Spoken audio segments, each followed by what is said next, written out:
Hi, it's Jim Du, Wealth Expert, and today I want to talk about liquidity. Liquidity is the availability or the ability to turn an investment into cash, and for different investments, how quickly can they be bought and sold in the markets. Consider this a liquidity crash course.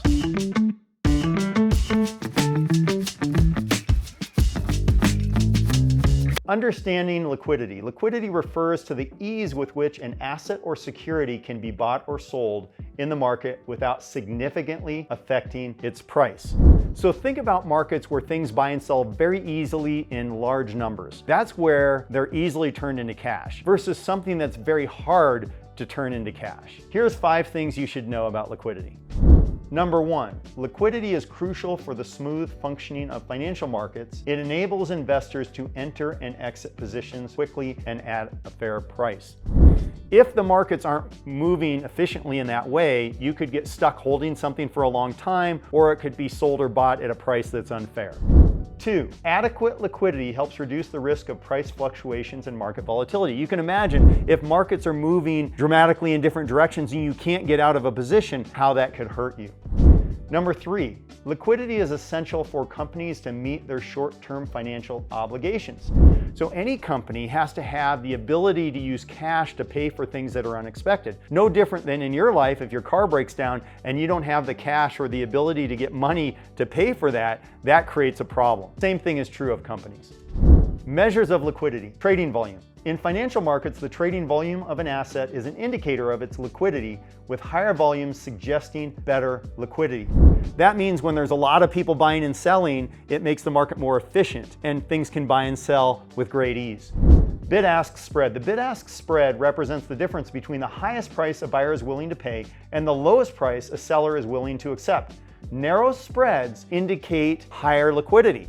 Because remember, if there's a narrow spread, when someone says, I want to sell it for this, someone says, I want to buy it for that, and it happens very quickly. If on the other hand, someone says, I want to sell it for this, and the other person says, no, I'm not going to pay that, I'm only going to pay this. If those spreads are really wide, that shows there's not a liquid market. People are not buying and selling freely. This is beneficial to you as a business owner when you're trying to sell something if there's a narrow bid-ask. If there's a narrow bid-ask, this is good for you. And I'll just give you an example. Let's say you had a concert ticket, and let's say it was for Taylor Swift, and you knew everybody wanted that ticket. When you go to sell that ticket, boom, someone buys that ticket immediately. On the other hand, if you had a ticket to hear me sing, no one's going to want to hear me sing in a venue. So there's not a very good market for people to want to buy that ticket. So if you're trying to sell the ticket you bought to hear me for $100, you're going to say, here's a ticket for $100, and you're going to hear crickets. And then someone's going to say, I'll give you $3 just because I want to see Jim embarrass himself. It's going to be hard to sell that ticket because there's no short, close bid ask. There's no volume of trading. People aren't buying and selling. So of course, you're better off buying a Taylor Swift ticket because you could easily sell that, and that's good for you.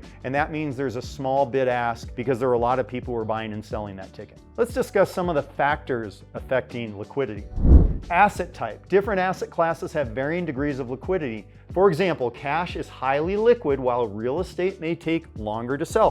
This just makes total sense, doesn't it? Cash you can get immediately, but if you wanted to sell your home, you're not going to sell it in an hour. Some places, some markets, maybe a couple years ago, you could sell it in 2 days, but it's going to take some time. It might take weeks or months. What about market conditions? Market volatility and economic stability can impact liquidity. In uncertain times, liquidity may dry up as investors become more risk averse.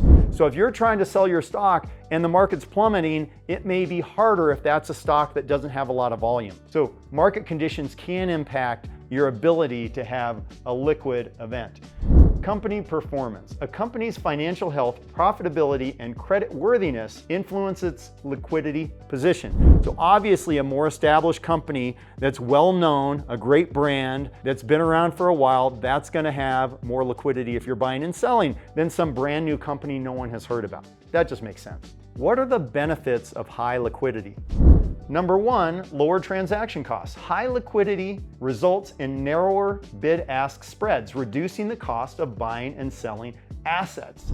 So again, transaction cost is something that doesn't really benefit the buyer or the seller. That just kind of gets lost in the translation. So having very narrow bid-ask spreads makes it better for people who are buying and selling.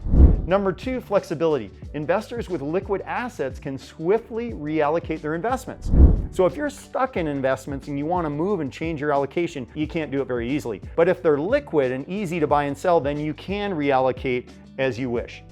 Number 3, confidence and stability. High liquidity fosters confidence among investors and contributes to overall market stability. When people know they can buy and sell, they don't panic. If they feel like they can't buy and sell, you could create this panic factor. It's no different than if you're in a crowded movie house and a fire breaks out and people are trying to rush through the door because they're freaking out because they're not sure if they can get out or not. On the other hand, if there was a big open area, they wouldn't be so stressed out. So think about the ability to have liquidity adds stability to the markets and makes it easier to conduct business in that way. To sum it up, it's lower cost, more flexibility, and more stable. Who doesn't want that?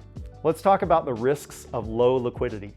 Price manipulation. Illiquid markets are more susceptible to price manipulation by a few large players.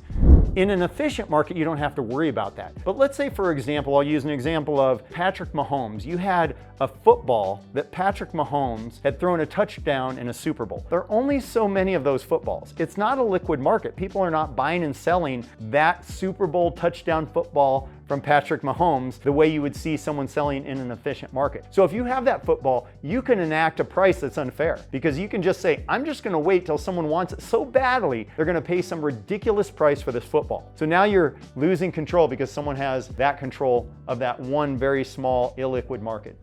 Forced selling. In times of financial distress, investors may be forced to sell illiquid investments at significant discounts, leading to losses. Think about 2008, people who held real estate. The market was dropping so fast, but if those people had mortgages or loans they had to pay interest on, if they couldn't make the payments, they were forced to sell these properties, and the price kept dropping and dropping and dropping because it wasn't an efficient market during the 2008 crash.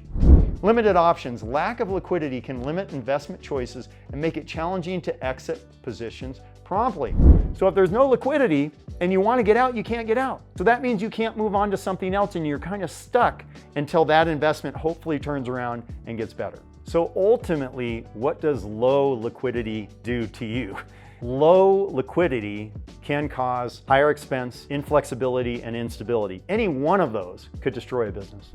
So to sum things up, liquidity is a critical aspect of financial markets and businesses, providing flexibility, stability, and risk management.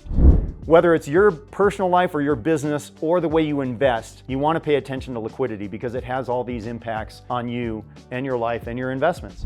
Investors and companies should consider the liquidity of their assets and take measures to ensure sufficient liquidity for their needs. It's important to look at all your investments and ask yourself, are these liquid or are these illiquid? And how can those different scenarios impact your investments? Also, if you're running a business or in your personal life, how liquid or illiquid are you in certain areas? Because that could have a big impact as well.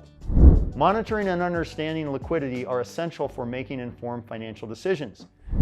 Knowing your ability is to get out of an investment, sell an investment, buy an investment in a particular market, knowing that ahead of time before you get invested is really important, because if you don't know that, you could get trapped and you could get hurt by not having a liquid market. Same with you in your personal life and in your business life. Knowing where you're illiquid in your personal and business life and where you're liquid and how those offset each other and balance each other is really critical to making sure that you have financial success over time.